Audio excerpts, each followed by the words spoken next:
Hey, sexy people, let's talk about something that may be silently shaping your love life. Respectability politics. If you've ever felt afraid to fully live your truth in ethical non-monogamy because of what your family, your church, or society might think, this is for you. Hi, I'm Taylor Sparks, your ethical non-monogamy coach and sex goddess. So what is respectability politics? Respectability politics is the belief that if marginalized people, especially us Black folks, just behave properly, we'll finally earn the respect and safety that we deserve. It's the idea that if we dress right, speak right, stay married, stay monogamous, stay silent, and stay in church, we'll be treated fairly. But here's the truth. Respectability isn't freedom. It's a mask. It's a survival strategy rooted in white supremacy, meant to make us look less threatening, not more powerful.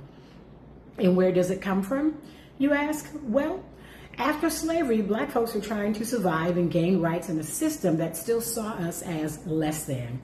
Leaders thought, let's prove we're not what they say we are. So we created Sunday best church families. We married young, stayed monogamous. We presented ourselves as polished and proper, but that wasn't liberation. That was survival. Strategic, necessary, and heavy as hell. During Jim Crow and the Civil Rights Movement, we doubled down.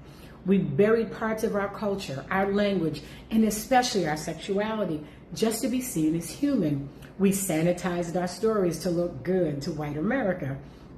We were taught that freedom came from perfection. But perfection was defined by somebody else's comfort and somebody else's shame. So here you are now, Black, brilliant, open-minded, and you're exploring ethical non-monogamy. Maybe you want more connection, more freedom, or just the ability to love honestly and expansively. But somewhere deep inside, something whispers, what will people think? Am I being a stereotype? Will they just say I'm wild or broken or loose or something must be missing? That's respectability politics talking.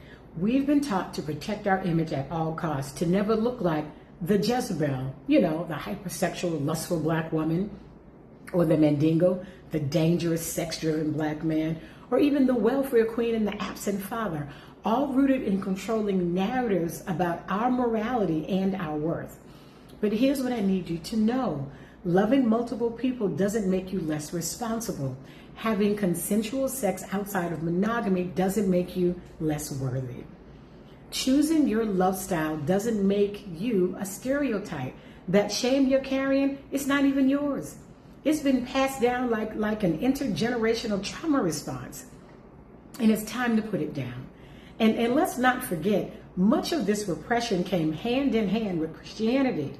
Now listen, I'm not anti-God or anti-spirituality, but we need to name what's real. Colonial religion was used to control Black relationships and Black sexuality.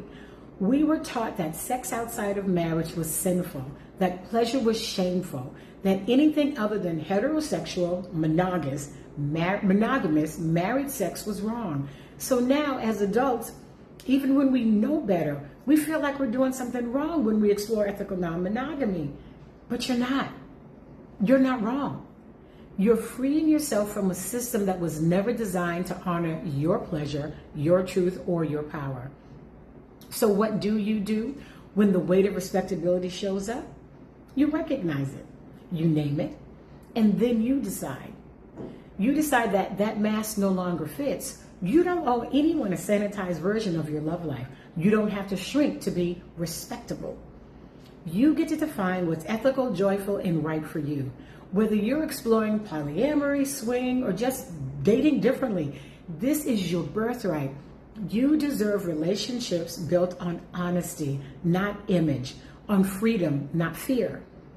If you're working through this right now, if you feel stuck between who you were taught to be and who you're becoming, you're not alone. I got you.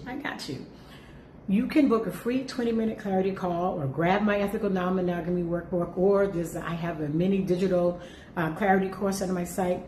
And of course, my DMs are open if you just have a quick question. Let's unpack this together. Let's unlearn, the shame. Let's make room for your version of freedom. Until next time, your love, your rules, and of course, your freedom. Bye-bye.